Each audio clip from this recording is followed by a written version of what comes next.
आज हम सब रुबाई पढ़ रहे हैं। नज़्म के असनाफ में से एक सिन्फ रुबाई है। रुबाई में 4 मिसरे होते हैं। रुबाई को 2 बैती भी बोला जाता है। बैत शेर को बोलते हैं। 2 मिसरा मिलाकर के एक बैत होता है, यानी शेर जो अरबी का लफ्ज़ है बैत। तो इसमें 4 मिसरे होते हैं। पहला, दूसरा और चौथा ये हम काफिया होता है। तीसरा मिसरा भी हम काफिया हो सकता है, कभी कभी तीसरा मिसरा भी हम काफिया होता है। अब रुबाई में सिर्फ 4 मिसरे तक सीमित होते हैं, उससे हम आगे नहीं बढ़ सकते हैं, उसका एक दायरा है। इसलिए शायर को अपनी बात को उन्हीं 4 मिसरे में समेटनी पड़ती है। अब मजमून, रुबाई का मजमून अच्छा होना चाहिए, ख्याल बुलंद होना चाहिए, अंदाज पुरकशिश होनी चाहिए, और रुबाई का जो आखिरी मिसरा होता है यानी चौथा मिसरा होता है वो बहुत ही पुरलुत्फ होता है, पुरअंदाज होता है, पुरजोर होता है, बड़ी ताकत उसके अंदर में होती है। अब हम लोग आज जो हमारा सबक में है, कोविड-19 के तहत जो सिलेबस में कमी की गई, कटौती की गई है, उसमें सबसे पहली रुबाई मीर अनीस की है। क्या है? गुलशन में।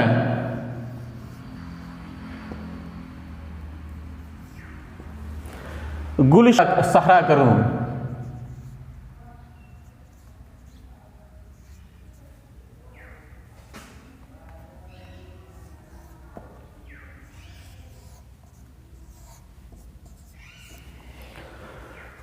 या मादनों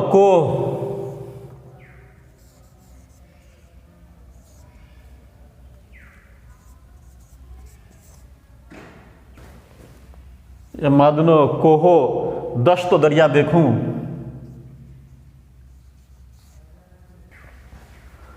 हर जा तेरी कुदरत में के हैं लाखों जलवे, लाखों जलवे, हैरान हूं कि 2 आंखों से क्या क्या देखूं।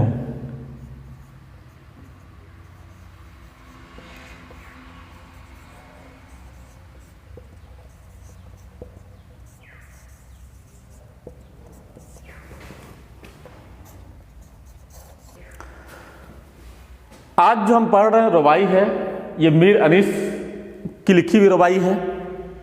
मीर अनीस जो मसनवी के बड़े शायर में से हैं, लेकिन रुबाई में उनका कमाल है।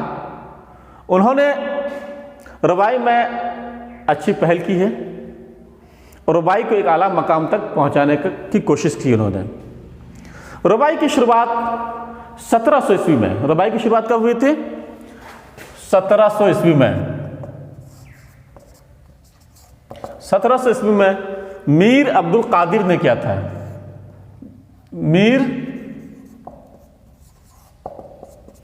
मीर अब्दुल कादिर जो कि दक्कनी शायर थे, उन्होंने रुबाई की शुरुआत की थी। उसके बाद बहुत सारी आजमाइशें हुई, बहुत सारी दौर इसका हुआ। आज हमारे पास एक तरक्की याफ्ता दौर में रुबाई है जो कि बहुत सारे मौजू को, बहुत सारे मवाद को अपने अंदर समेटे हुए हैं। आज जो मेरी रुबाई है अनीस की, गुलशन में फिरूं के सैर सहरा करूं, या मादनों को हो दश्तो दरिया देखूं, हर जा तेरी कुदरत के हैं लाखों जलवे, हैरान हूं के 2 आंखों से क्या क्या देखूं। देखिए, इसमें शायर ने जो बयान किया है, कुदरत के निज़ाम के, कायनात के चीज़ों को इसमें बयान करने की कोशिश की गई है।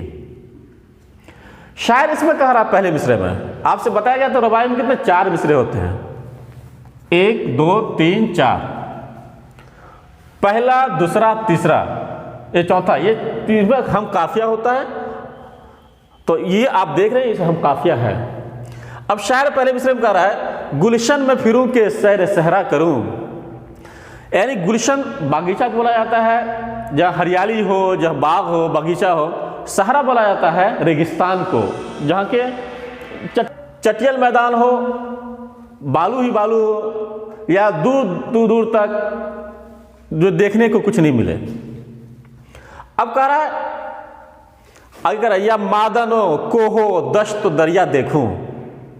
मादन बोला जाता है कान को, कान जहाँ से खजाना निकलता है, जहाँ से मादनियात निकलते हैं, जैसे कोयला वगैरह जो ज़मीन के नीचे से निकलती जो चीज़ें उसके मादन कान बोला जाता है।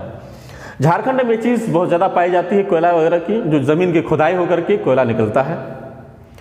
कोह पहाड़ को बोला जाता है, हर तरह के पहाड़ बड़ा छोटा हर पहाड़ को कोह बोला जाता है। दश्त जंगल, दरिया जहाँ पानी हो, समंदर, दरिया, नदी, नाले, ये सबको दरिया बोला जाता है।